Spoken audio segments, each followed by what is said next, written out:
ప్రజల తాలూకా సహకారంతో ప్రజల తాలూకా అభిమానంతో ఈ ప్రభుత్వం చేస్తున్న దుశ్చర్యలతో రేపు ఎలాగా వైఎస్ఆర్సీపీ పార్టీ ప్రభుత్వం వస్తుంది.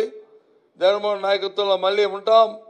ఈ కళాశాలలు కానీ ఏమైనా సరే ప్రైవేట్ వ్యక్తులు కానీ ఎవరైనా సరే దీన్ని చేయడానికి ప్రభుత్వంతో కుమ్మక్కే చేస్తే మళ్ళీ తిరిగి అది రద్దు చేసి మళ్ళీ ఇవన్నింటినీ కూడా ప్రభుత్వ కళాశాలగా ఉంచుతామనే విషయాన్ని కూడా ఇప్పటికే ప్రకటించడం జరిగింది.